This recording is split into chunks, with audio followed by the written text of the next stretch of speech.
சென்னை விமான நிலையத்தின் இணையதள சேவைகள் இன்று பகல் 12 மணியிலிருந்து திடீரென முடங்கியது. இணையதளம் சரியாக வேலை செய்யாமல் மிகவும் தாமதமாக செயல்பட்டதால் விமான பயணிகளுக்கு கம்ப்யூட்டர் மூலம் போர்டிங் பாஸ் வழங்குவதில் தாமதம் ஏற்பட்டது. இதையடுத்து விமான நிறுவனங்கள் கவுண்டர்களில் கூடுதல் ஊழியர்களை நியமித்து போர்டிங் பாஸ்களை கைகளால் எழுதி கொடுத்தனர். இதனால் ஒவ்வொரு பயணிக்கும் போர்டிங் பாஸ் கொடுப்பதில் தாமதமாகியது. பயணிகள் விமானத்தில் ஏறுவதிலும் தாமதம் ஏற்பட்டது.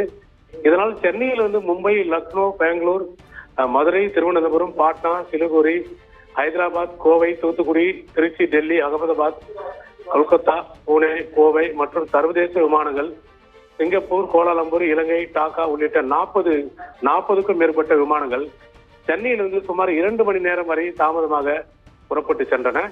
இதனால் பயணிகள் அதுவும் பெரும் அவதிக்குள்ளானனர். ஆனால் விமானங்கள் திடீர் தாமதங்களுக்கு என்ன காரணம் என்பது குறித்தும் இந்த நிலைமை எப்போது சீராகும் என கூறப்படவில்லை. குறிப்பாக விமான நிறுவனங்கள் முறையான அறிவிப்புகள் எதுவும் கொடுக்கவில்லை என்று கூறப்படுகிறது. சர்வதேச அளவில் மைக்ரோசாப்டில் ஏற்பட்டுள்ள பிரச்சனை காரணமாக சென்னை விமான நிலையத்தில் உள்ள திடீரென ஏற்பட்டுள்ள இந்த இணையதள தொழில்நுட்ப கோளாறை சீர் செய்யும் பணிகளில் சர்வதேச அளவில் பொறியாளர்கள் குழுவினர்கள் ஈடுபட்டுள்ளனர். அதேபோல் சென்னை விமான நிலையத்தில் உள்ள பொறியாளர்களும் அந்த பணியில் ஈடுபட்டுள்ளனர். அடுத்த ஓரிரு மணி நேரங்களில் இணையதள கோளாறு முழுமையாக சீரமைக்கப்பட்டு விமானங்கள் அனைத்தும் வழக்கம் போல் இயங்க தொடங்கும் என தெரிவிக்கின்றனர்.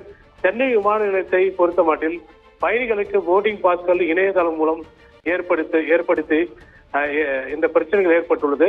இதனால் சிறப்பு கவுண்டர்களை அந்தந்த விமான நிறுவனங்கள் ஏற்படுத்தி கூடுதல் பயணிகள் அமர்வதில் மெனுவில் முறையான போர்டிங் பாஸ்கள் எழுதி கொடுக்கின்றனர். இதனால் பயணிகள் போர்டிங் பாஸ்களை வாங்கிக் கொண்டு விமானத்தில் ஏறுவதில் தாமதம் ஏற்பட்டுள்ளது. இதனாலே இந்த விமான சேவை தற்போது முடக்கப்பட்டுள்ளது என்றும் கூறப்படலாம்.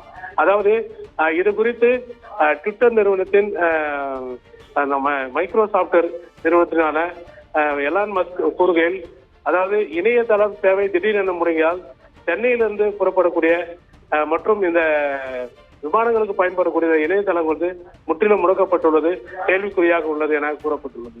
பிரவீன்.